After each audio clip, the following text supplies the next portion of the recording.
Welcome back to the channel, y'all. We got a little bit of catching up with y'all to do. One is we just went through that. The other is, since we were already here, that dang hurricane messed us up in Georgia. So we decided that we would boondock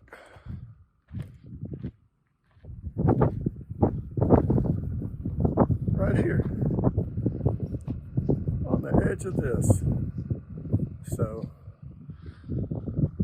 we're all set up.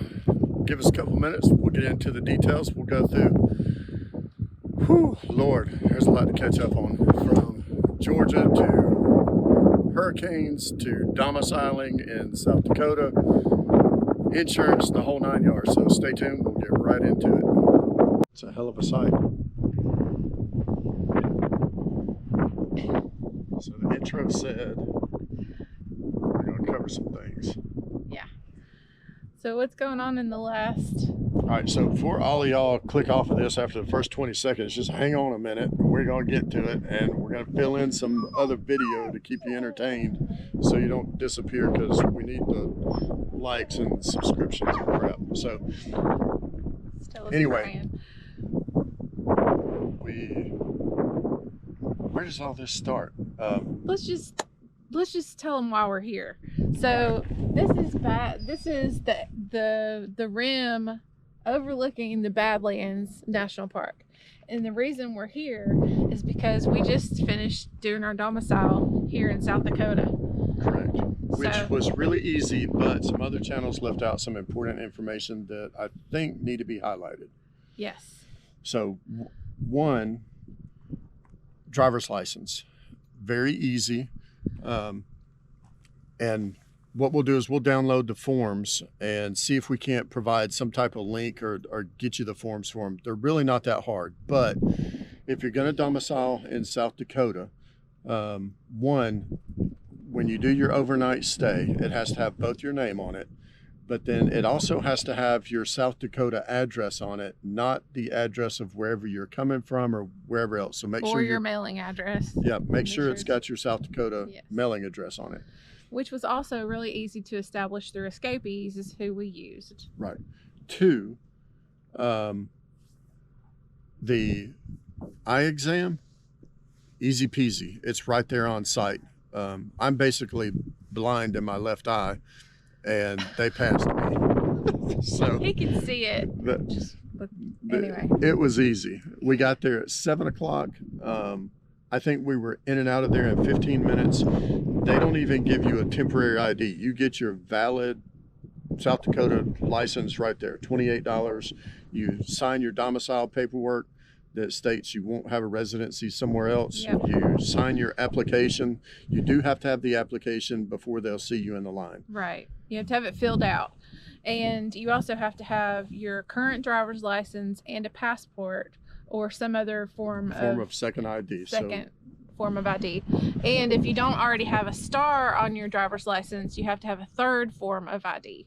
And they'll which put is that what on I had to have. And the star is for the TSA thing to travel. So now on to the tags.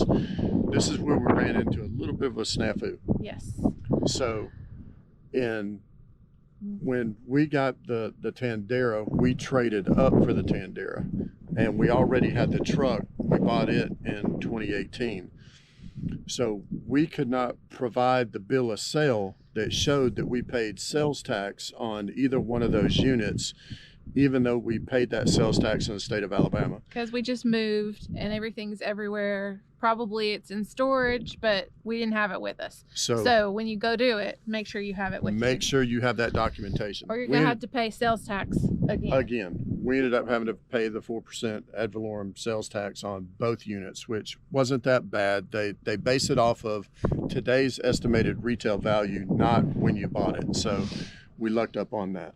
But again, once all that was straightened out, they gave us our tags. Yep. We are not supposed to renew until November. They went ahead and did us for 13 months, so we don't have to do it for another 13 months.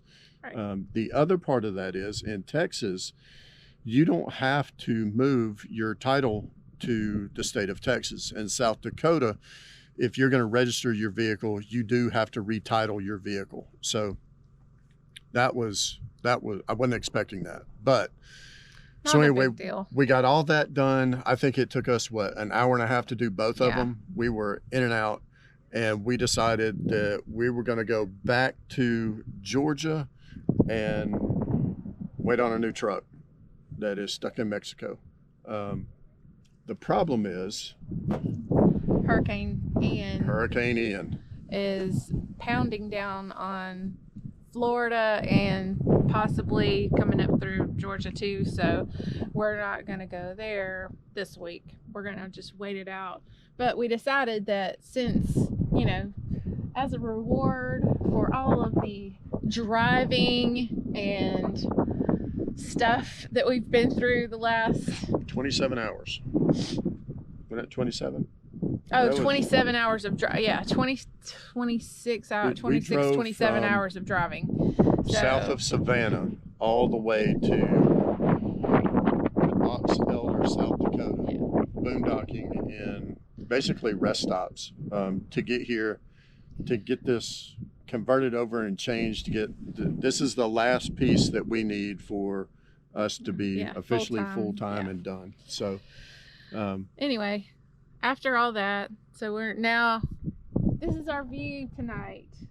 We decided we weren't going to drive all day today. We're just going to drive 15 minutes up the road, and this is our backyard, our front yard, our backyard, our everywhere. Yep. So tomorrow we will be back on the road. We're not going to go to Georgia. We're actually going to be staying somewhere in Kentucky off the Ohio River for a week, wait for everything to settle down, and we're going to go back to Georgia. Smithland, Kentucky. Anyway, we're going to do a video on that campground because we only really do videos on exceptional campgrounds, and that's one of the ones we've stayed at that is exceptional. And so come back and look at that one. If you're looking for a relaxing stay, kind of like this right here, there's no jungle gyms, there's no anything else. If you're looking for amenities, that isn't necessarily the place for you. If you're looking for some peace and quiet, that is definitely the place. We sat when we went last year, we sat on the bank of the Ohio River and watched the barges go by, and it was just one of the most peaceful, relaxing campgrounds we've ever been to. So we're looking forward to a week of staying there, and then who knows. That's it for this one, and we will catch y'all later. Hopefully you've enjoyed the video footage and all the other stuff. If you have any questions or comments, please leave them below. Like I said, we'll try and get you links to the documents and the forms. The process was really easy. We know that Escapees makes it very easy. We think that probably America's Mailbox also makes it pretty easy. They're another way to go through the process of domiciling in South Dakota. I don't necessarily recommend their campground, but it's great for an overnight stay or a 2-day stay, but if you're sensitive to noise, or if you need amenities, again, don't. It's just, it ain't. Anyway, we survived. It's fine. But after this week, they're shutting their water off because it gets too cold. So. Right. And today is September the 27th, I think. 27th. So after October 1st, they close their water off. They still let you stay there, but you have to be, what do you call it? Self-contained. Self-contained. Anyway, see you next time. We're out. So we forgot to add something. One, the South Dakota DMV is not open on Monday. So if you get there on Monday, you're going to end up staying until Tuesday. But they do open at 8 a.m. They open at 7 a.m. 7 a.m. So, and the tag place opens at 8 a.m. 8 a.m. Okay. But they're in two different places. The other thing that we wanted to say was what? The reason we chose South Dakota? Oh, the reason we chose South Dakota to begin with. We didn't tell y'all that. So there are 3 primary places that Escapees allows you to domicile, or will give you an address to domicile. Texas, Florida, South Dakota. Out of those three, the insurance cost was the least in South Dakota. It was almost double for Texas and more than that in Florida because of the threat of hurricane, which I would have never thought Texas was that big of a threat of hurricane, but evidently it is. The next was the ad valorem tax. South Dakota is only 4%. So you pay 4% of the estimated value of your vehicle off of the whatever tax you can't prove that you paid in another state. Texas is 6.5. I don't know what Florida is, but I'm fairly certain it's more than 6.5. The other thing is the tag itself was next to nothing. It was like $38. So we went with South Dakota because we were going to end up saving $4,000 to $5,000 initially, and then another $3,500 to $4,000 a year once you add in insurance and everything else. So that's why we chose South Dakota. And now we're done with the video. Yes. Now I'm going to make things quit squeaking.